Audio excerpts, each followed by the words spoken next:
Hello student, नमस्कार। मैं Jagdish sir आप सबका यूसीपी मैथमेटिक्स क्लास में स्वागत करता हूं।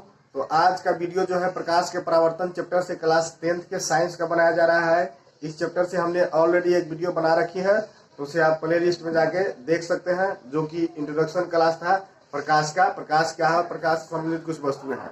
आज के इस लेक्चर वीडियो में हम यहाँ पे डिस्कस करेंगे प्रकाश वर्ष के बारे में, प्रकाश के विवर्तन, परावर्तन और प्रतिबिंब।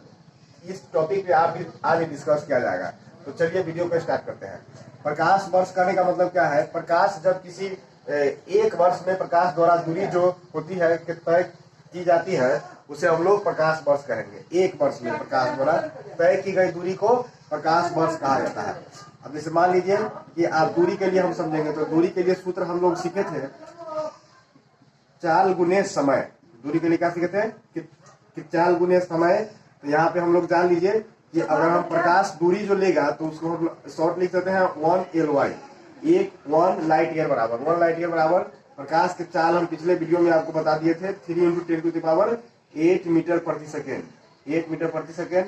और कितना समय लेगा, तो कितना समय लेगा, तो यहाँ पे क्या हो जाएगा, तो 365 दिन। एक वर्ष में अगर प्रकाश दूरी तय करता है तो 365 दिन। और गुने यहाँ पे हम क्या लेंगे, 365 दिन को चेंज कर देंगे क्या चीज में, 365 दिन को हम लोग घंटा में चेंज कर देते हैं।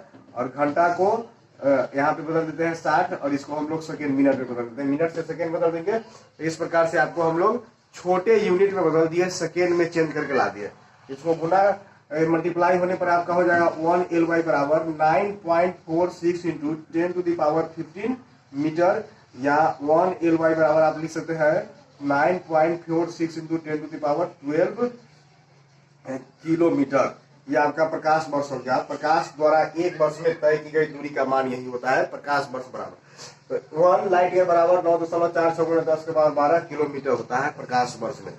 चलिए, उसके बाद हम लोग जानेंगे प्रकाश के विवर्तन के बारे में। दूसरा टॉपिक जो आपका हो गया प्रकाश का विवर्तन।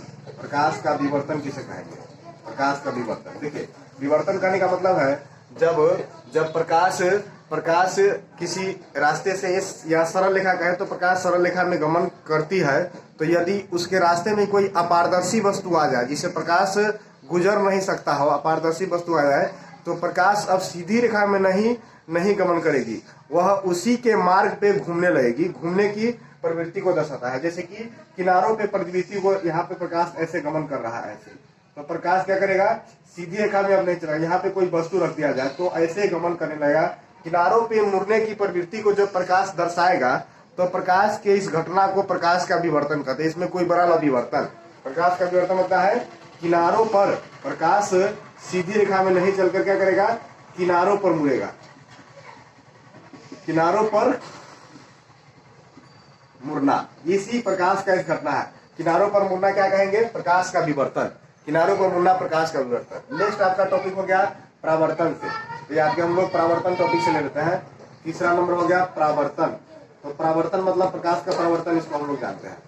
परावर्तन मतलब क्या होता है, प्रकाश जब किसी माध्यम में गमन करती है, तो अगर उसके रास्ते में कोई अपारदर्शी वस्तु आ जाए तो वह उससे परावर्तित हो जाती है, अर्थात वहां से टकरा कर उसी माध्यम में वापस लौट आती है जिस माध्यम से वह गई होती है। तो प्रकाश का क्या होता है, किसी माध्यम के सतह से टकरा कर वापस लौटने की घटना को प्रकाश का परावर्तन कहा जाता है। क्लियर है? यहाँ पे विवर्तन क्या था, तो ये किनारों पे मुड़ जाता था, लेकिन यहाँ पे क्या होगा, प्रकाश उसी माध्यम में वापस लौट आएगा। यहाँ पे हम लोग क्या करेंगे, जैसे एक दर्पण ले लेते हैं।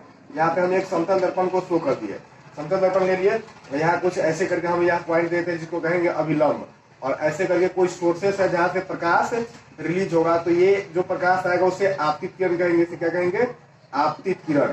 आपतित किरण। और जहां पे आएगा उसे हम लोग क्या कहेंगे, तो आपतन बिंदु। इस बिंदु का नाम रखेंगे आपतन बिंदु। आपतन बिंदु, इसे ओ से सूचित करेंगे।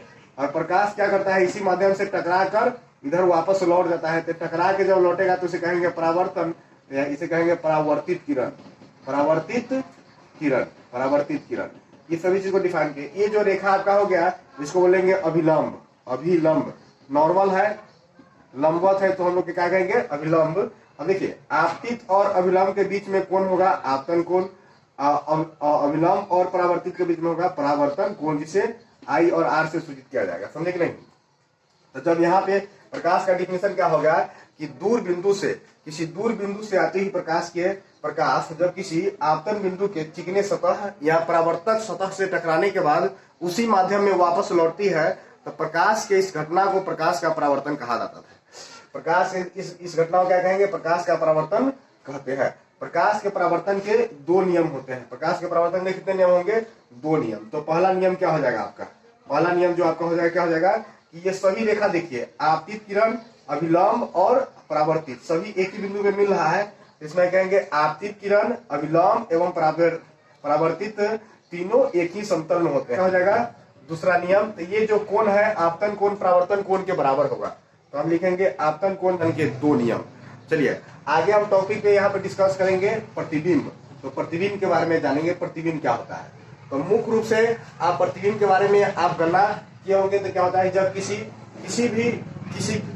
दर्पण के सामने हम खड़े होते हैं तो दर्पण में हमारा हूबहू उसमें एक छवि प्राप्त होगा, तो उसे हम लोग कहेंगे प्रतिबिंब।